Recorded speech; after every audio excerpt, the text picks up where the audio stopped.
terms of like, we got the pills, we got the drugs, we got prescriptions and stuff like that. But it's like also like we have developed a lot of problems like in our culture and society today because like the medications are so good and some people don't want to go off the medications. Sure. And it's like, knowing when to go on, when to go off. And like, I think a lot of people have kind of turned this into a moral issue. And I think, it can be in terms of like, with mental health, especially where it's like, man, are these antidepressants good for you?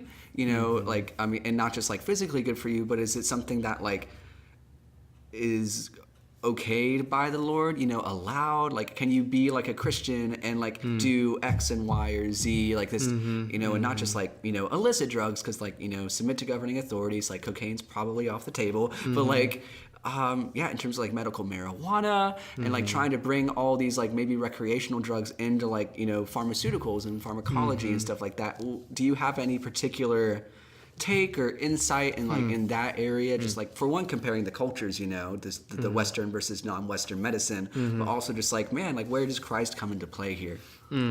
That's a very good question because I don't know, just things seem so.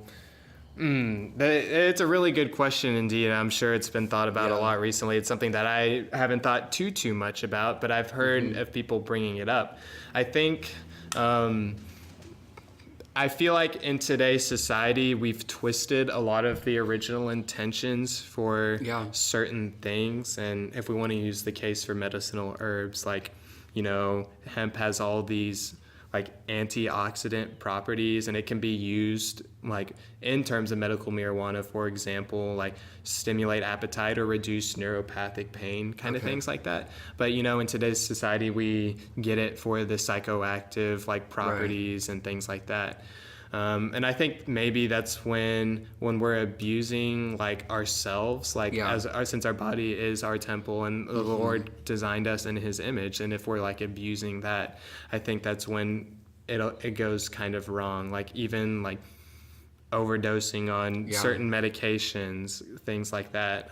I think that's where it's wrong. Whereas, what things designed in the Lord's image, what they're originally used for, and what they should be used for. I think it's acceptable in that sort of sense.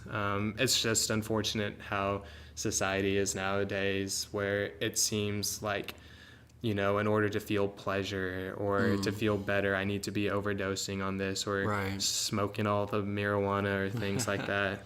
But no, that's a good question, though. That's something definitely to think about. I really don't have too much insight on it, but I think for sure. I think also at the same time, maybe in terms of healing, like the Lord's also the one doing the healing as well. Yes, these drugs can do all these chemical like things to your body, but the ultimate source of healing comes from the Lord too, which is something we should remember. Right. I mean, because Jesus' ministry and like physical ministry here on earth was like healing out the wazoo, and it was miraculous. And I think we've kind of lost the definition of miraculous somewhere in the past 2,000 years, and we've just become I hate to say more skeptical, but like the skepticism is a lot more revealed to us now through just like this adamant opposition to not faith healing, because like if a doctor tells you something and gives you like a prescription and it's like, hey, this is tested and true and safe and it's like legal, then like it's in your best interest to probably take it and do what the doctor says, and not just like try to pray away your cancer. There's miraculous stories, but it's also like it's interesting to me how much we feel like we need the high, especially when it comes to like painkillers, marijuana, whether it's medicinal or not, trying to reach this state of transcendence from reality, like the psychoactive, the psychedelic experiences like you were talking about. I think a lot of that stems from really the knowledge that this life is garbage, that this world is broken, and then also like the kind of base supposition that there's got to be a way out, and there's got to be an alternative to this really garbage life that we're sitting in right now. The problem is like a lack of direction, I think, in terms of like where is relief found, where is healing found, where is comfort residing for us. Is it going to be in something the world offers us? Is it going to be in drugs, whether prescribed or not prescribed, or is it going to be In family, that's a big thing. Is it going to be in relationships and friendships? Are we going to lean into that? Or are we going to lean into the words of Scripture? Are we going to lean into the words of Christ and trust that, whatever brokenness remains in this world, because, Satan's doing all kinds of nasty stuff here. It's like that the eternal weight of our biggest, sickness and sin and death has been taken away from us.